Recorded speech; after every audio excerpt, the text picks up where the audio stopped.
देखिए हम लोग गोविंद कोहली जी के साथ घूमने आए हैं और इनसे संपर्क हुआ। आधे घंटे के अंदर ये अपनी टैक्सी लेके आ गए और हम लोग इन्हीं के सहारे चले आए। और ये हम लोग इतना अच्छे जगह ले आए हैं, जिम कॉर्बेट इलाका लेते आए। और हम बहुत बार देहरादून आए हैं, नैनीताल आए हैं, लेकिन देखिए इत्तेफाक से हम इधर आ ही नहीं पा रहे थे। इस बार ऐसा संजोग बना कि हमने विवेकानंद के बारे में पढ़ा था कि हल्द्वानी के पास कोसी नदी के उद्गम स्थल पर साधना किए थे, तो उसी के दिमाग में बसा हुआ था। आज इनसे कहीं ये लेके चले आए इधर।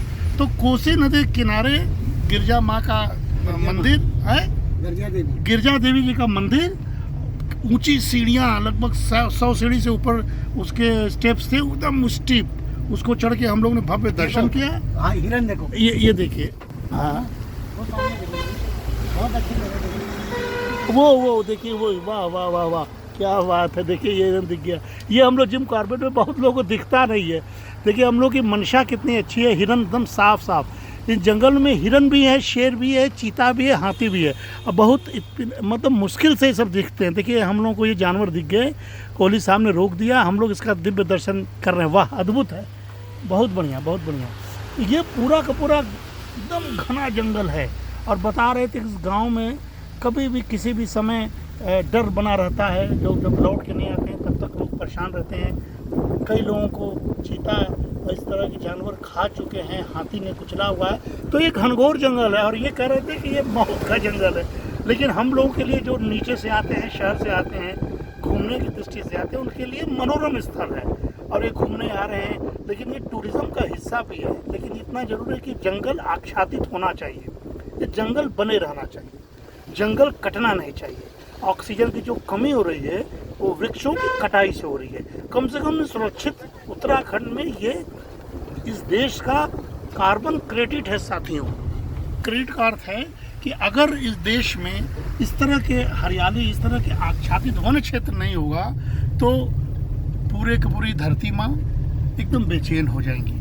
मृदा का क्षरण होगा, क्लाइमेट का चेंज होगा, ऑक्सीजन की कमी होगी, विकास के नाम पर विनाश होगा। गांधी जी कहते ही थे ना कि इस प्रकृति के पास मनुष्य के सारे इच्छाओं को पूर्ति करने की क्षमता है, लेकिन ध्यान से सुनिए, लेकिन मनुष्य के लालच को पूरा करने की क्षमता नहीं है। मनुष्य लालची होता चला गया, वृक्षों को काटता चला गया। इन पेड़ों की कटाई से विकास के नाम पर सारे फर्नीचर्स बनने लगे। हम लोग ईंट पत्थर के मकानों में रह के घुटन महसूस करने लगे, ऑक्सीजन की कमी होने लगी, लोग शहरों में मरने लगे।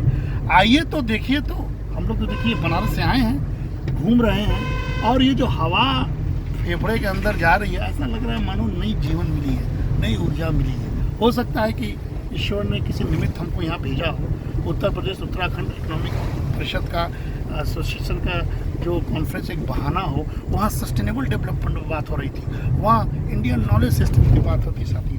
हमें थोड़ी हंसी भी आ रही थी कि इंडियन नॉलेज सिस्टम और सस्टेनेबल डेवलपमेंट कौन बात कर रहा है, जिसने न जंगल देखा, न जानवर देखना, न जमीन देखा, न मृदा को देखा, न पंच तत्व के अर्थ को जाना।